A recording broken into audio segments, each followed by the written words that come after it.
তুমি কি কখনো নিজেকে জিজ্ঞেস করেছো, আমি নিজেকে ভালোবাসি তো? অনেকেই ভাবে নিজেকে ভালোবাসা মানে স্বার্থপর হওয়া, কিন্তু না। নিজেকে ভালোবাসা মানে নিজের মূল্য বুঝে নেওয়া, নিজের সঙ্গে ভালো ব্যবহার করা।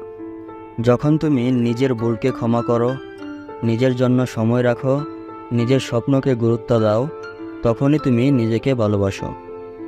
এই পৃথিবীতে হাজারো মানুষ তোমার পাশে আসবে, আবার অনেকেই চলে যাবে, কিন্তু একমাত্র তুমি সবসময় নিজের সঙ্গে থাকবে।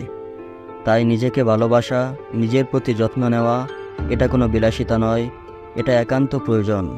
নিজেকে ভালোবাসো মানে নিজের শক্তিকে স্বীকৃতি দাও, নিজের দুর্বলতাকে গ্রহণ করো এবং প্রতিদিন নিজেকে একটু ভালো করার চেষ্টা করো। যেদিন তুমি নিজেকে ভালোবাসতে শিখবে, সেদিন তুমি আর ভেঙে পড়বে না। সেদিন তুমি বদলে যাবে। তোমার শক্তি, তোমার শান্তি, সব কিছু শুরু হয় নিজের ভালোবাসা থেকে। নিজেকে ভালোবাসো, কারণ তুমি তার যোগ্য।